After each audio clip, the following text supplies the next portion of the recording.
Hey, what's going on, everybody? Welcome back to the channel. My name's Jacob Restituto, and I have a really special guest today. I'm really looking forward to this conversation. We have Jerry Flowers here, so thank you so much for taking the time, man. I'm really looking forward to having this conversation. I think it's gonna be Yeah, really man. cool. I'm You excited. you have quite the repertoire, man. Based on the research I was doing on you and what you do. It's I would love for you if you could start off by just kind of for people that might not be familiar, if you could start Yeah. by sharing what you do and who you are. Well, I moved to Nashville in '93, and then about 6 months after that, I met Keith Urban, and like 2 weeks after I met him, I was in Australia with him for 6 months, and we Wow. just started doing a full band since then. So we did a trio called the Ranch all through the '90s. Toured like crazy in a van. It was rough going, but we're in our 20s, we didn't care. So, uh, got a Was record that deal. before he was Keith Urban? Oh, long. Yeah, long Yeah. before. Okay. Yeah, yeah. So we put a record out. It sold like, six copies or something like that. But I uh, love that. but we became, like we had a pretty great reputation in Nashville because it was a trio. It was really high energy. It was just completely different from anything else that was out there. So a lot of people were really into us, and we play shows constantly, just have, big crowds, a lot of music business people. And Mm. so after about 5 years, the band just wasn't going anywhere, so we split up. I joined the Dixie Chicks touring band. Wow, cool. Uh, yeah, and so I did 3 tours with those Playing guys. bass? Yeah, yeah, yeah. Because we had met them before they had their first single out, so we all became friends with them. So I did 3 tours with them, and then did some other stuff, like did a band with my brother, and then I played with the Counting Crows for a bit, Wow. Oh my uh, gosh. and then I came back and started touring with Keith again in '05. So I'm still with Keith right now. Yeah. But Yeah, then man. you also do a lot of songwriting too, right? Yeah, yeah, that's S- been great, man.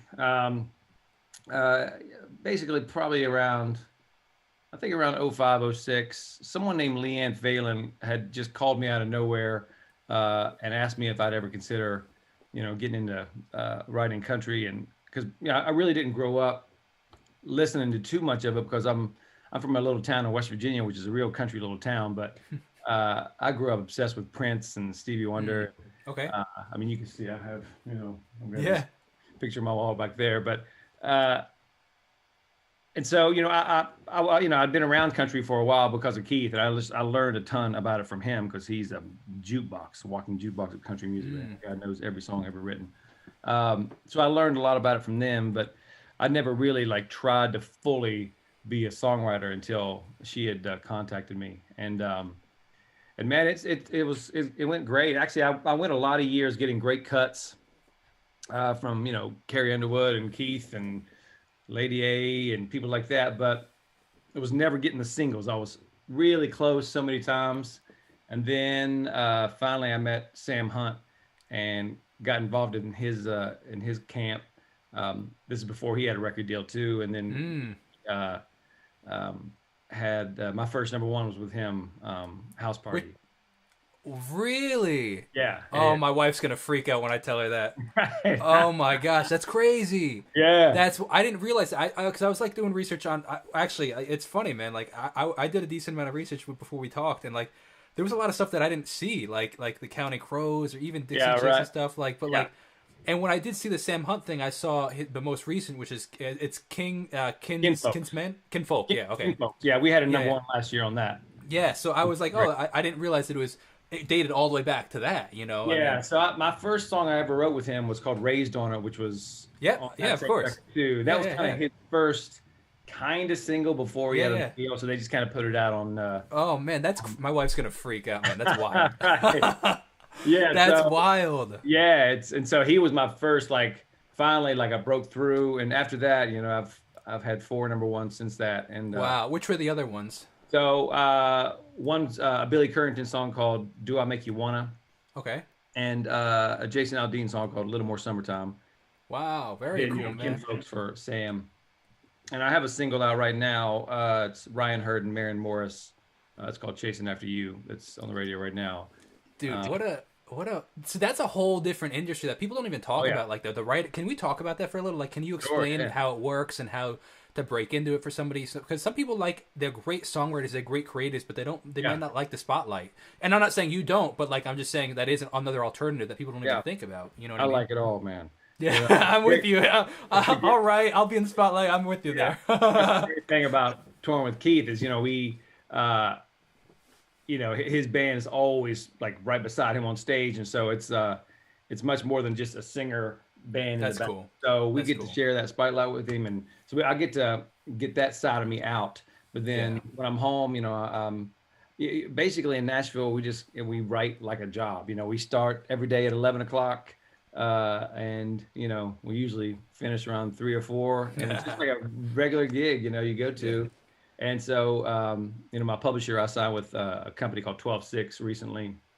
They're a new company. They're just awesome. But they set up my calendar, and I just look at my calendar every week and see who I'm writing with that week, and I just show Wow. up, and yeah, it's different every single time. So, uh, it's a it's a it's a fun business, but it's a hard business too. It's Sure. much harder than being a musician, I think, because when you're a musician, you have a touring musician, you have that instant gratification from the crowd, that buzz from the Interesting. crowd. But as a songwriter, you write songs, pitch, pitch, pitch, pitch, pitch, and then hopefully something happens. And even if someone records it, it could be a year before you hear it. But That's actually fascinating because I've heard a lot of bands talk about like, oh, we test out songs in the crowd, and right, right then and there if it's worth either recording or releasing, sure, and yeah, yeah, that's yeah. fascinating. You don't get to do that, yeah. No, no. So I mean, like that Ryan Hurd, Maren Morris single that's out right now. I wrote it 7 years ago, and it just Wow. now came out. And that usually doesn't happen, but it's Sure. crazy that like the song could stick around that long and then find life again. Yeah, 100%. I was just talking about that with another guy recently. It's like you never know when a song is gonna pop off and when it's gonna Mm-mm. be when people are gonna relate to it, when all this stuff. It's like Oh, as you write, you build this like treasure chest that's hey someday you can pull out of that treasure chest yeah, and you find what you're looking for. But yeah, you just never know. So exactly. it's a cool industry. I mean, I really like it. It's this year because we've been off tour, I've done it every day, 5 days a week and doing Yeah. my job, and I'm producing also. But uh, Cool. yeah, but it's going well though. It's a great business if you can just stick with it because it usually takes a long time. It's That almost is like so the important. industry here, just like after so many years, just said, screw it, just let him have one. I So, if you can just put in the time, then you can. It's you. agree with that. I'm so curious to know how many musicians didn't make it because they just didn't have, they weren't able to, whatever the circumstance, whether it be they gave up or whether, like some people that were privileged enough, like myself, and I assume you too, we had the privilege of being able to stick it out. Some people, Oh based yeah, on circumstances, can't. They just can't sure. financially stick it out. And I completely agree with that. How do you, with that songwriting, how much of it is split between actually songwriting with the artist and just like writing yourself with a group of people and then pitching it to artists? I mean, back, even 10 years ago, 5 years ago, even, you had much more of a chance of just pitching songs, just outside songs. Um, because like all the biggest artists in country still do that. The older school cats like Keith, and I mean, they come not they're because they're not old, but they just come from that different generation of where they don't care if someone else wrote the song because That's interesting. yeah, because the people at the concerts they don't know who wrote the songs anyway, and I so never care. yeah, so people like Keith and Kenny Chesney and Tim McGraw, Jason Aldean, Luke Bryan, they're still really open to it, and so they get the best songs, the absolute best songs, and that translates into ticket sales for those guys. Uh, but the newer generation of artists, and I'm not sure if it's because of the deals everyone's signing, more of those kind of 360 deals where the labels are kind of Yeah, encompassing yeah. getting publishing and touring. They seem to really want to write everything. So it's really difficult right now to get an outside cut that you didn't write. Do you prefer working with artists though, or do you prefer the outside cuts? I mean, it's to be honest, it's different all the time because there's someone like Sam Hunt is a true songwriter. Like the Yeah, guy is yeah, freakishly good, man. yeah. You could tell in his songs. It's Oh unbelievable. God. And he takes so much time too. That's another thing Oh, that's really? oh yeah, yeah. Like months on a song. Like I remember on House Party, I think we got together 6 or 7 times before it was finished over a 6 month period. Same thing with Ken Folks and but he does that with every song because he just wants every word perfect. And so like on Kinfolks, it was going to radio, and so I had the version I had literally like a week before it went to radio. The second verse was completely different. He had gone back in the day before it was shipped and rewrote a whole second verse. So when I heard it on the radio for the first time, first time I heard that verse. So guys like that are different. They just they're true songwriters. But there's some artists that just aren't that. So he's one that you actually go and sit with and write with. Oh yeah, absolutely. I just went to Florida with him in March, where he rented out a house, and I went there with his producer Zach Crow. And so every time with him, you start about 7 or 8 songs a day. And you do it quick. I'll come up with a riff. Zach will start doing something with the beats, and then Sam will just riff quickly, and then get an idea, get a chorus, then he goes, all right, next, and then we'll go to another song. Just it's like that all day, every day you write with him. I'm curious your opinion on how do you define a good song? Man, it is hard. Like I honestly, and it's like after all these years, you'd think I would know, but I'm still so confused because songs that I think, oh, this is going to be a massive hit, never get recorded. And there's a song like "Chasing After You" that's out right now. It was out for so long, it was on people's desks for so long, the demo got around, but it just sat there.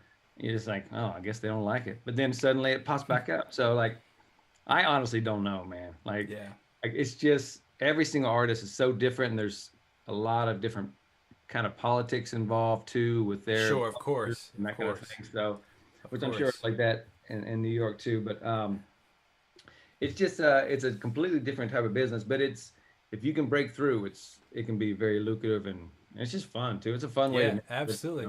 Yeah. And I want to give you a compliment actually. First of all, House Party. I'm a little starstruck at the moment. I didn't realize you wrote that. I've heard that song so many times, man. It's so crazy. Yeah. That's wild. But I also want to say, also I was talking with this guy I've been chatting with on the channel. He has another YouTube channel. He's a musician himself. And it was really cool to see his reaction. I was telling him that I was having you on the channel. His name's Brad Steele, and he was saying like, "Oh my gosh, I've seen him and Keith Urban like 15 times in concerts." Really? It's like I can't. So I want to give you that compliment. Oh, also, that's awesome. Like, you're definitely appreciated for the work that you do. So that's awesome. Yeah, the Keith gig is ever since I came back in 2005, it just opened so many doors because there's extreme street cred that goes along with being near him, because the guy is.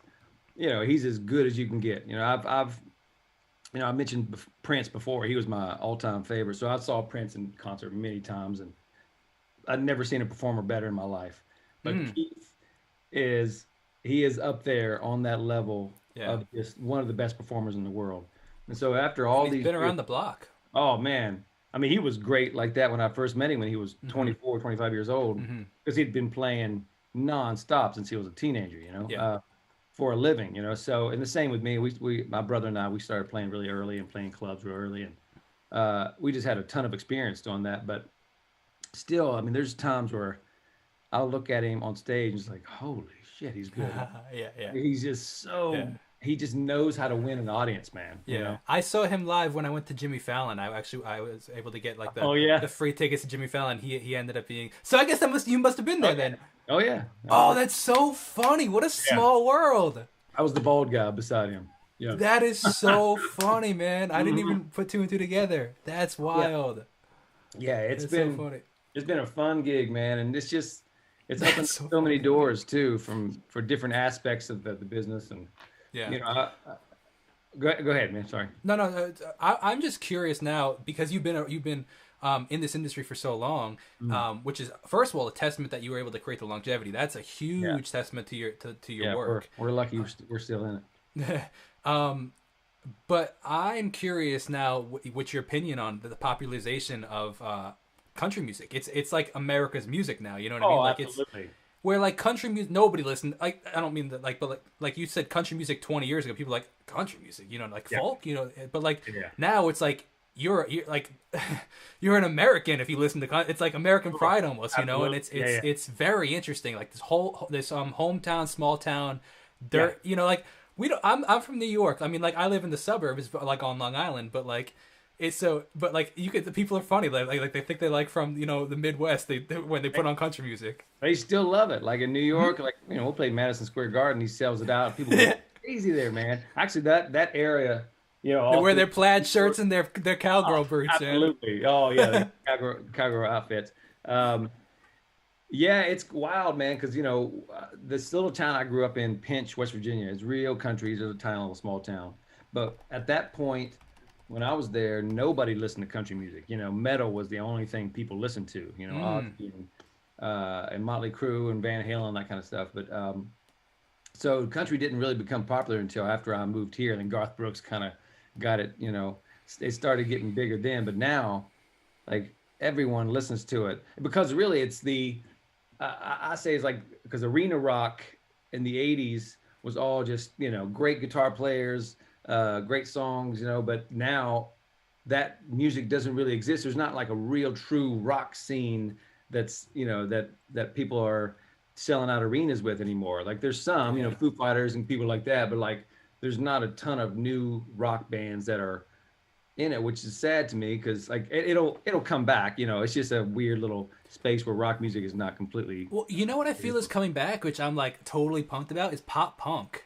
That, Oh like yeah, fast playing guitar playing, like yeah, and like the dirty guitars. Like I'm totally here for. I love that music. Yeah. I'm a little sad because like my voice range doesn't really fit it well, and I've Right. always wanted to be like I want to just scream on stage, and it just Oh yeah, it doesn't work for me. Well, it usually But- comes. I'm gonna put this up. I don't want to show my chest. Anyway. Hey man, you're a rock star. Show all the chest you want. Yeah. Like an old gray rock star now.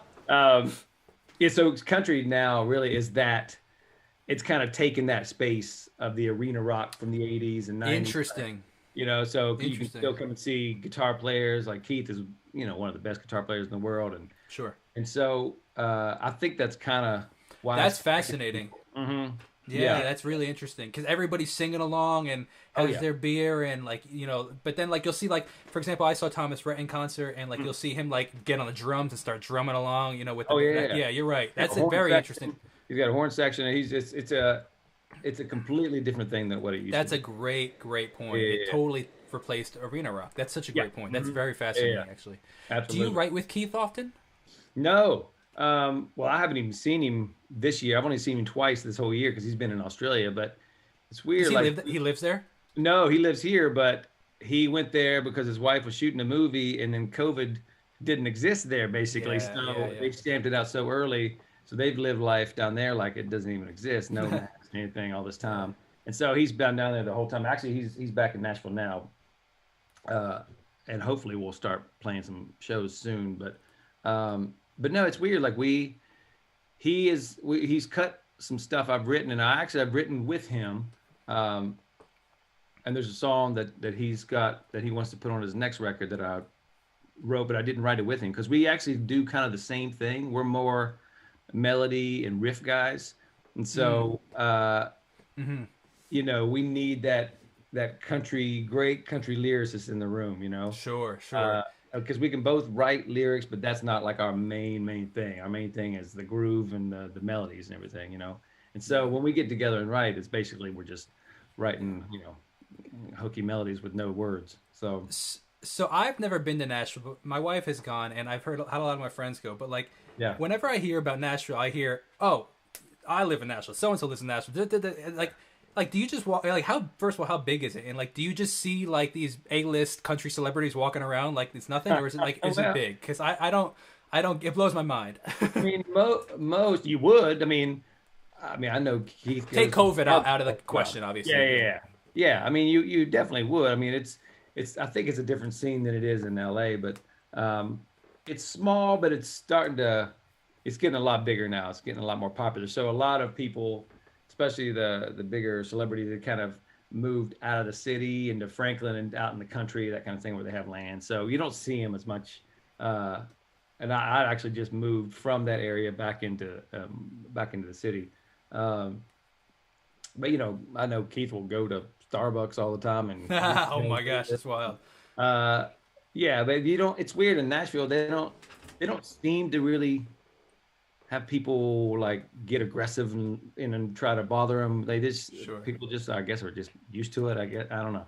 Well, I feel like country stars also put off a different vibe than pop stars. Yeah, yeah, yeah. Country stars, I feel like, have that like I'm a regular person that just writes songs about life Yeah. kind of thing. But pop stars are like, I got the sunglasses, the fur coat, you know what I mean? Like, Yeah. Well, that's why we but have the thing. They used to call it fanfare. It's a week long concert, but now it's called the CMA Fest. But it's oh basically well, like yeah, yeah, that where country singers are just in it with their fans all sure, week. You yeah, yeah, know, yeah. It's so uh, cool. yeah, signing constantly, doing booths and all that kind of stuff. So it's definitely a different culture with that. I'm It's curious a on great your place to live, though. What was that? I'm sorry. It's a great place to live, though. By the way. Oh yeah, I believe it. Absolutely. I would. I'm like dying to go. Um, I am curious on your perspective on a new songwriter starting off. Right. So we were talking about this before we started the actual stream. You know, one of the things I'm passionate about is talking about like inspiring people to say, look, I'm not going to say you're going to be the next Ed Sheeran, but like, Yeah, I'm not. I'm also not going to say you want like that you can't be. You know, who sure. am I to tell you that you can't? So I'm from the mentality of just at least try.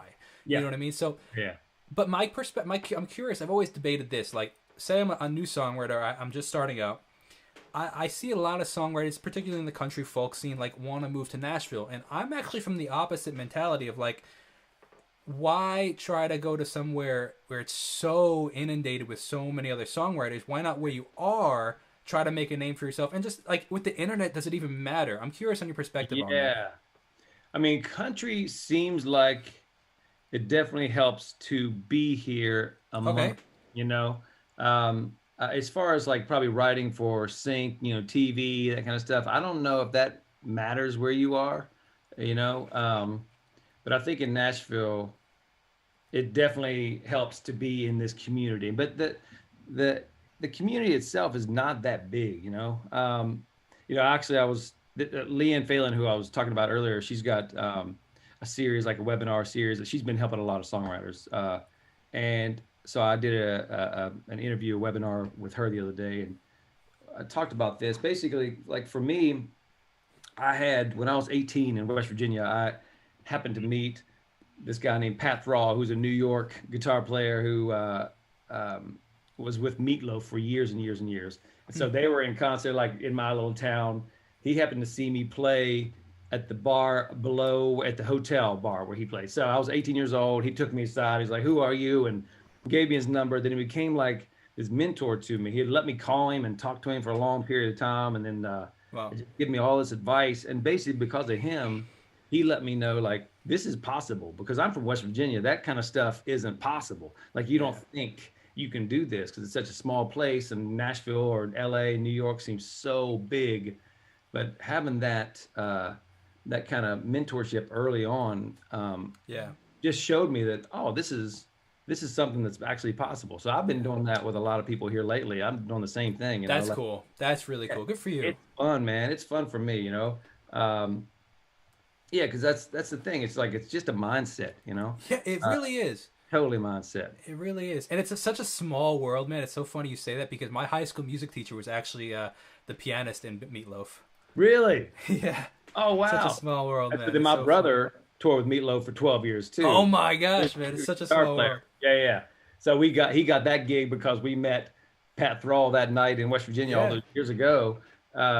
But that's so funny. yeah. So it's really just again, it's a mindset. It's knowing that it's going to be tough. It's not going to happen super fast. I mean, it does happen fast for some people, but that's Yeah. rare, man. But if you Hmm. just have the mindset like, oh, this is going to happen for me, usually it's gonna. Like if I you just agree. slog it out, you will get noticed. Yeah, I agree. I think the persistence and the perseverance and just the patience, the three Yeah. P's, right? The Yeah. PPP. Yeah. Yeah. Yeah. No, but it's true, man. I agree, man. And it's funny how things like work out in the sense of like I feel like it's every story you hear is it's nothing, nothing, nothing, nothing, nothing for years, and then all of a sudden it's almost everything. You know what I mean? Like, Yeah. Yeah. and it's like if you could just wait for that and hold Yeah. on to the little breadcrumbs, like, oh hey, look at this, my first 1,000 listeners or my first Yeah. 100,000 plays, or it's like, and then say, hey, this is proof that I can actually do this. Hold on to those. You know what I mean? Yeah, and I think right now it seems easier than ever to get your name out there. Because when I Sure. first started, this obviously this none of this existed, so it was all playing in clubs, constantly Yeah. playing, Yeah. playing. You had to be seen in person to get noticed. But now, like on Instagram, and I'm seeing these young Yeah. players that are posting. It's like, holy shit, they're like amazing Yeah. players. That's actually a great follow up to this question of so you say get your name out there. Say you get your name out there. How do you keep it out there, and how do you keep longevity out of it? Because I feel like with the internet there are so many, like you just said, that one kid gets discovered on Instagram. Yeah, He does really well for a quick hot second. He has yeah, a million streams, and then you don't never hear his name again. Like, yeah, how do yeah, you? yeah. What's your perspective on longevity? Like when, for example, like Sam Hunt was one of like since we're talking about him a little. I heard that song when we was talking in it, like that talking Oh sing. yeah, take your time. Yes, exactly. Thank Yeah. you. Like that was a huge hit, but then he able the reason he's still around is because he had another hit and then another Yeah. hit. How do you, what's your perspective on how you create that longevity? I mean, to me, it's like for one, I, and especially like as a not even as an artist, as a touring musician, like if you want to play and be on these big tours, uh, like the biggest factor to me is you got to be a cool hang too. You have to be a guy that people want to be around because there's in this little tiny town in Nashville, the most talented people in the world are in this tiny little place, and there's crazy musicians in this place. Yeah, And same with New York, just insane musicians. So, you don't have to compete with the best players in the world because I am definitely not that. I'm a good bass player, but I'm not like that super crazy riff guy and yeah, like yeah, play so fast. But I just kind of learned early on too. It's like it's about the hang. You have to be a guy that people want to be around. And like yeah, the guys like Keith Urban and Dirks Bentley and Kenny, all those dudes that have been around for so long, when you hang with them, like there's a reason. Like they're yeah, super likable dudes, and they treat people yeah. with respect too. That's a big thing. Those cats, the ones that I see that have had real longevity, always treat their people with respect. Hmm. And the ones that don't are gone quick. Yeah, it's super Yeah. fascinating. What's your perspective on the early artists, like independent versus label? It's tough right now because like you can get so much done without the label. Yeah, It seems like a lot of labels are looking at TikTok and that kind of thing, looking for the artists to kind of build that on their own of first, course. where they used to help develop that, which I'm sure they still do some, but Oh, it's there's no definitely A and there's no or what is it? A A&R. and D A and R, right? A&R. Artist, but Yeah, artist development, right? yeah. Like, That yeah, doesn't happen as much anymore. yeah, I think there's some, but like for the most part, you got to kind of do it yourself. sure. Man, just the way uh, everything's turning as far as streaming and owning the masters. Like I can see these. I don't know if a lot of artists even need it. If you want to have radio hits, because country radio is still very popular, still very powerful. That's Sure. financially that's where you make your money. But if you On want, the radio, really? oh yeah, yeah, by far, it's like it's Really? oh That's hundred interesting. I times. thought it was like touring and maybe Well, streams, but touring is amazing, but yeah, if you're a songwriter and have country, actually mainstream radio hits, you make a lot more money. So wow, I if didn't you're know gonna that. go that direction, I think that's where labels really have their strength, with radio promotion. Uh, but it just seems like it's But changed so much recently. if you write a song that goes viral on TikTok, wouldn't that end up going on the radio? Well, I don't know, not necessarily. No. Okay, Mm-mm. I don't know the answer to that. Yeah. I don't think so. No, you can have Okay. big streaming songs, but mainstream radio is not playing it because you have to like focus in on those guys on that particular song. And you most artists pay for the spot on the radio, right? It's not like the label pays or something like that, or like you. I don't really know. Like, I'm not really sure how the sausage is made. They say I don't Yeah. like never dealt with that side of the business as much. Okay. But one thing that like I would say that I'm seeing the negative side to social media is like where you can just have a big following with TikTok or Instagram quickly is a lot of these cats once they get out there on the road they don't have that gig experience you know, Oh and yeah. like we played thousands of shows before there was any success, you know, and we got good. We could handle any crowd, you know, Oh um, man. any I was situation. I was just talking to somebody about that, where you can tell the musician that has been around the block from the newer artist, where Yeah, like when you put them on a stage, it's like, or maybe even after the stage, you could tell who's been around the block, because like the guy that's flipping out because something went wrong, it's like, bro, I right. played with like half a monitor where I can only hear my high E guitar string come through that because it Yeah, was the EQ was yeah. so bad, you know what I mean? Or like half the guitar's broken. Oh my Oh gosh, man, I we played. we played rough gigs, you I'm know, there with you, and absolutely. we still do. Like we'll still because a lot of these corporate gigs will come in. You know, a lot of artists are doing a ton of corporate gigs, and we definitely do them, What and do you they can define be as a hard. corporate gig? Like any business will hire us to come play their parties. You know, Mm, like yeah, yeah, sure, sure, sure. Cisco flew Keith to Hawaii. We played their private party. Like we've actually Okay, played wow, cool, in a yeah. guy's backyard last year. Uh, yeah, and so some of those situations, like you're playing for an insurance company, everyone's in tuxedos and they're just staring at you. It is not like Oh, a concert, no, but because Keith has played every show imaginable, he knows what to do to win them over.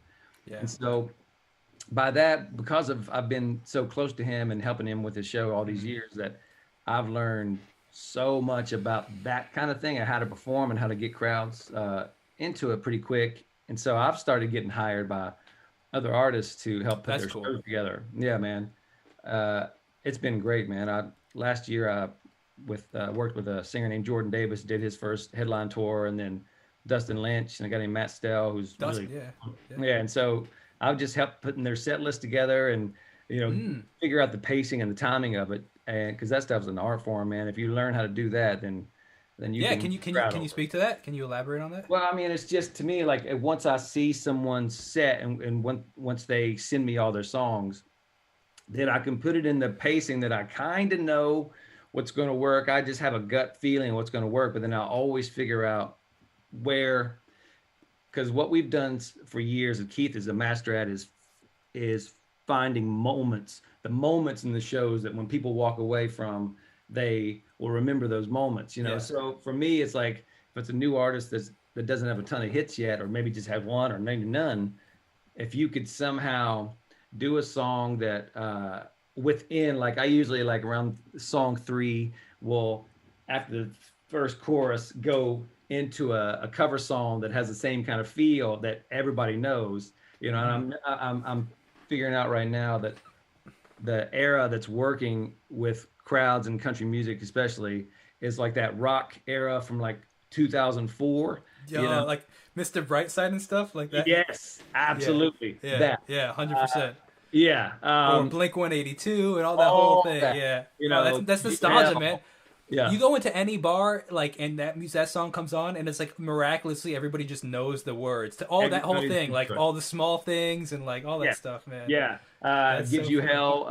Yes. All American Rejects, all those kind Yeah. of Thanks bands. for the Like, memories. yeah, see that stuff works so well, especially with a lot of country artists too, because it's so guitar based. Hmm. I've been having them do that, go into something like that, and just like That's cool. watching the crowd's reaction on the videos, it's crazy. So it's just little ways to win crowds over pretty quick and get them on your side, you know? Because as a new artist, Yeah, it's not easy. sure. No, no, no, no. No. What do you? So you've been around the block. You've played stadiums to small little gigs. What do you prefer? I'm curious. This is obviously just preference, but what do you Um, prefer playing? I mean, the stadiums are awesome, but the audiences are so much farther away. Uh, the arena shows, especially in the last like two or three tours we've been doing, we've gotten rid of all the seats at the bottom, at least for the first like 100 feet. Standing room. So it's standing. So no matter what, there's always people crammed up against the stage, and that's great for the opening artists too, because if they play first of three, uh, they might not have, a big audience, but yet That's because terrible. people are rushing down there to get in the space, Ah, they got a crowd in front of them that's rocking. So yeah. those are kind of my favorites because the production is so big. But man, we'll play tiny clubs because Keith just loves to play. So Sure.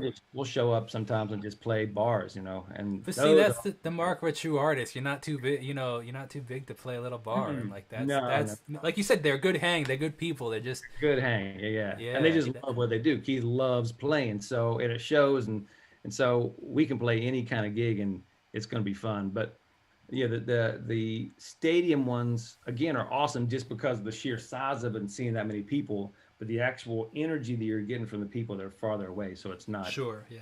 not as fun. So Did you find that your songwriting experience and your songwriting style changed with the slight genre change in music? For example, like, you know how, or if I would elaborate, you know, for maybe for the people listening too, is like, I feel like country music had country rock driven. Now we're starting to introduce a little bit of like pop, hip hop feels to it, like the 808 drums coming in and like. So does your writing change with that? yeah, but it actually fits what I do so much better now That's because great. I Yeah. grew up, you know, Yes, that with kind of Prince stuff. and yes, And so those kind of melodies and those kind of grooves really fit me a lot better than just fascinating. straight country. But I do Fascinating. like I wrote a country song about 2 weeks ago with these guys and like extreme country. Like, you know, we did a demo, full fiddles and everything. Yeah. And it's awesome, man. It's super fun because those things are so lyrically driven. It's amazing. You know, Sure. they're hard to write too. Uh, Sure. but musically, like I wrote with this girl named Madeline Merlot a couple days ago, and she just signed a deal with Broken Bow Records, and she won that on that she was on that show Songland. She got on there. Played That's one why of I the knew her songs. name. Yeah. Okay. Yeah, Lady A ended up cutting it. It was the #1 song because of that show. But she is like Wow. this perfect combo I'm seeing of country and that R&B thing too. Like just really can sing great R&B music, but still has that country core to her. That kind of thing is fun to me. And that's why Sam was so good too, because he's definitely got that. He knows everything about country, but he knows everything about R. Kelly too. You know, like that was his big guy growing up. Yeah, and he's a perfect example of that kind of mix between like Yeah, hip hop, R&B, and yeah. And Thomas Rhett's doing that same kind of thing. yes, absolutely. Yeah, so it's actually a fun time for someone like me to be writing this stuff. You Yeah. know, Who are some of like some people that you like are listening to right now and be like, oh, I love them as a songwriter or artist? Like, who are some of the people that you've just been enjoying lately? man, like it's funny. Like in the last couple of years, I've almost gone away from listening to music a ton. Like I listen to books all the time. You know, I listen It's to so funny. podcasts uh, That and blows people's mind when I say that because I'm like, I listen to music, I make music and listen to music Exactly. for a living. Yeah. Like, I don't, when I walk out of the studio, I'm listening to financial stuff. I'm like completely unrelated to music. I'm the same. Yeah, I That's listen funny. I mean, Audible.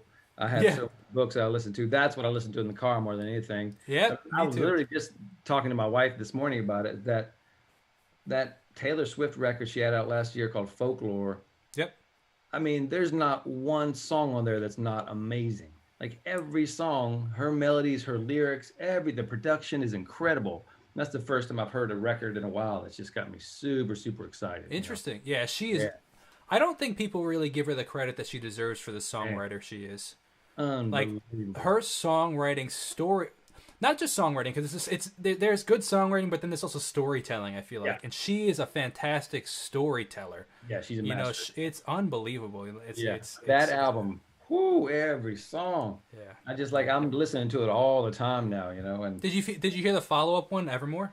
no, I have it, but I haven't dug into it yet. Because when I get into a new record, I just kind of like just give into it and like listen to Yeah. it constantly. And it's like almost like I haven't had the, you know, the bandwidth to. You know, my wife and I just had a new baby, but 7 weeks ago. So Yes, I we're wanted to in that congratulate mode. on that. Thanks, man. Congratulations. So we're in that mode right now. So, but again, like when I'm driving, it's rare that I listen to music anymore. I love these books and I podcasts. totally hear you, man. It is so rare. That's so funny. Yeah. That's so funny. In wrapping it up, I want to first of all say thank you so much again for taking the time, and it was a pleasure Yeah. to chat with you. But like I was saying, I really want to kind of open the lid under the hood, you know, for some artists and just say like there's options out there. You know, you don't have to be the Ed Sheeran. And hey, look, I'm still trying to be the next Ed. I'm totally fine with being on the top of the list. But like, Of course, yeah. but it's part of the reason that I've been made it to where even I am is the fact of like, okay, there's stages, and I'm cool being at this stage. I'm not Sure. disappointed that I'm not at that stage yet. You know what I mean? There's so many opportunities right now, Yeah. especially financially, to make money in music that wouldn't have existed before. That's my You exact know? question. Can you Yeah. speak to a couple of opportunities that you may see that the average artist or the average person starting out might not see right now financially? Well, I mean, I think it's like that's just the sheer understanding of early on owning your masters too, Mm. and getting stuff on Spotify and all these different streaming platforms. If you own the master, like you can actually really make some money. Now, songwriting, they're I they're agree with that. definitely Absolutely. they're late. They're behind the game on paying songwriters what they should, but definitely if you are just the singer and you own your master, you can actually make a really good living. And to I me, it's just totally agree. playing too. If you become really good at what you do, like live, people are always going to come see you. If you just give them everything of yourself on stage, I mean, 20 years from now, 30 years from now, you can still make money on that. There's just a lot of different ways to do That's it. true. Yeah, yeah. And like I mentioned earlier, man, I'm in this place right now where I'm having fun. For one, like I mean, the touring and songwriting is amazing. Getting to work with some of these artists, helping with their shows is amazing. But really, like I love getting to speak to young people about just about the whole business. Like Sure. I'll let people, Instagram, though people will hit me up and I'll give them my number. We'll talk I Oh, talked to this girl for an hour and a half the other that's day cool, man. she's from Massachusetts, who's really good. When I listen to her, like she's got a lot of gifts, man, and she's great live. I could see her playing in clubs on her Instagram. It's like, but yeah, we'd sit and talk for an hour and a half because I don't mind that at all. That's actually fun for me. And I think that speaks to your longevity in the industry too. I think that's a big part of Well, it. The fact and that again, because I was given that opportunity when I was I 18, couldn't agree more. and Absolutely. so it means I truly think it means a lot to have someone because I don't even.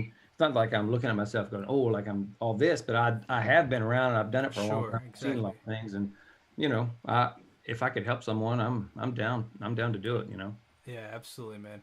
So the last question I have for you is, speaking about touring, actually, and Mm. how did you how do you handle relationships on touring? Because that's something I plan to do one day, and I'm married and I plan to have Yeah, kids. And yeah, yeah. how do you do that? Does your wife come with you? Does she stay home? How does that happen? No, Or do you no. have any advice on that? I mean, it's tough. The hardest thing to deal with is getting caught up in the ego of it all, because it's not real. Like it's the we if you especially start getting to a certain level, it's not a real life. It's a fantasy life. Like we get told where to go. Like we show up, there's signs telling us walk here, and there's our free food. We're on buses. Right now with Keith, we fly with him on a jet a lot, and so it is a whole different deal. But it's really managing the ego of it all. And I wasn't good at it early. Mm, Now it's super easy. Like we're all just, everybody in the band, we're just, we're all married dudes with kids. Like we just go and just do our job and that's it. Then we come home. But the hard part is managing the ego of it, getting caught up in the ego and thinking that you are something that maybe you're not. And that's very interesting. yeah, it's to me, like if you're actually focused on it and you just realize what it is, like, oh, this is a job, and you're going out there and having fun, but you're not getting caught up in the ego of everyone telling you how great you are, then it's easy. But Yeah. that stuff, you got to just work through it. It's No, that's great advice, man. That is very good advice to say yeah. to come home and still wash the dishes and maybe do a load of laundry Oh instead of man. saying, "Hey, I was just on a jet plane," Yeah, like exactly. Well, this is my daughter. I've got yeah, a 2-year-old daughter. She just yeah, knows man. me now as the dude who does dishes every night. She does. She has no idea what I do. And Yeah. so none of that stuff is. Yesterday I'm been started to co-produce this girl named Alana Springsteen who's just awesome. And so we started a new song yesterday. Working on a new song, producing a new tune for her. Did that all day long. In the studio having fun creating. I come home and immediately go straight into bath time with my Yeah, daughter, like exactly. going right into that world where they don't care about any of that stuff. Exactly, and she's just gonna see you as daddy, not as some Yeah, guy on a, yeah. yeah, So, and that's super important to keep that, yeah. absolutely, It's just managing the 100%. ego at this point, but it ain't, it ain't easy. Yeah, I believe it. There's an odd business to be in, Sure. but Yeah, it's it's a super great fascinating. one. It's a great one. Absolutely. So, how can anybody watching this video now in this live stream or after the fact, how can they support what you're up to these days? Well, I mean, I would like on Instagram, I'm Jerry Flowers Music. Uh, Anybody who kind of wants to reach out to me and talk to me, I'm down with that. I'm actually, That's kind of so in the cool, works man. right now of getting some stuff together where I'm going to maybe start doing some webinars and doing some, some classes with different artists, that kind of thing, helping people, get better at performing. Um, so Mm. that's kind of in the works right now. But really, at this point, it's just, uh, you know, anybody who wants to speak to me, just speak to me, and That's I'll so I'll exciting. I'll get back to you, and we'll, we can either talk or, I mean, I'm having coffee with a guy that reached out to me 2 days ago. I'm having coffee with him on Monday, just to That's amazing, man. sit and That's talk. so cool. The Fun. humility to have that, want to compliment you on that. That's Because amazing. it's fun, I like, agree. I agree. But the fact that you're even open to it, I agree. I couldn't yeah. agree more. I mean, you're on a completely different level than I am. But even like seeing people reach out, like I try You're the to. one that's got the show, not me. No, but Yeah. you have a lot more experience than I do. But I agree. Being open to it and having conversations with people, you meet a lot of really really cool people. Absolutely. And you know what's crazy? Like, opportunities can come from that too. Sure. Just that girl that reached out to me from Massachusetts, her name's Catherine Roach. Uh, that girl's really good, man. I'm already telling people here in town about her. Like, we need to get her here and have writing sessions with her, man, because she's come here and recorded some, but I don't think she's had like true like Nashville writing, like getting the right with the big dogs, And this girl has it, and it all because it was just a weird little, thing where she happened to see me on this doing this Sure. webinar interview this past week with again Leanne Phelan. If you guys are songwriters, I think it's called LP Creative. What Okay. she's doing right now, she is amazing. And again, she gave me my very first start. She's just one of those people that Wow. just helps so many songwriters. And she's got webinars and like one-on-one teaching. Like, it's really, really cool what she's doing right now. I would That's advise, cool. if you want to be a songwriter, it doesn't matter what genre, Sure. hit her up Well, because a she's true song could be covered in any different genre, right? any genre. Absolutely. Yeah, yeah, yeah, Absolutely. yeah, yeah, yeah. Yeah. So it's, Um, man, that's Jerry Flowers Music. If you guys that's finally want to amazing. talk, I'm always around. That's So so cool. How does so you mentioned the songwriting? How does like somebody like if somebody wanted to write like do they reach out to your publishing or like a publishing team? Like for example, if they wanted to get in that industry of songwriting with the professionals, do they reach out to the publishers? How does that even yeah, work? How does usually somebody? usually it's publishers, and like if they gotta, it's probably at this point like sending songs in and getting people to hear your stuff and to notice like, oh, this person's a real deal. Okay. A lot of people are can be a little scared about listening to outside songs that they didn't ask for because we've had I've heard some horror stories about people getting Oh sued man, yeah. over stuff Oh that's like gosh. not even real, like really bad Yeah, yeah, stuff. yeah. So I think everyone's a little gun shy about that right That's now. fascinating. Yeah, I mean, there's a friend of ours named Kelly Lovelace who got sued over this song and it was like, this guy is the most genuine, amazing dude I've ever met in my career. There's zero way he stole this, but someone thought that he had their idea, which he Oh didn't. But man. anyways, that turned into this years and years long thing, and so I think people are a little scared of it. But I guess that's probably the best way to do it, is just kind of just throw it out there. Actually, getting on, because I'll get on YouTube and just start searching, and just listen to people sing. I listen to a lot of cover, people doing cover songs and stuff, Hmm. because you just never know, man, when Sure. who you're gonna find out there, man. 100%, man. Yeah, uh, an artist named Schmitty, um, and he's on. I saw him on YouTube, and he's a farmer from North Dakota, and he's so good, man. His stuff sounded so good that he came to Nashville. I've been writing with him a bunch, his first day in Nashville. There's a couple pretty big singers, pretty big country stars that were in the building that day, and he came by and like hung with him and talked to him. And this guy, he's straight up farmer, but yet Yeah. just because he's on YouTube, because it was weird. The same week that I saw him, this other publisher saw him too, Mm. brought him in on other things too, just because he's done cover songs, you know. Mm-hmm. But you can hear in his voice, so Yeah.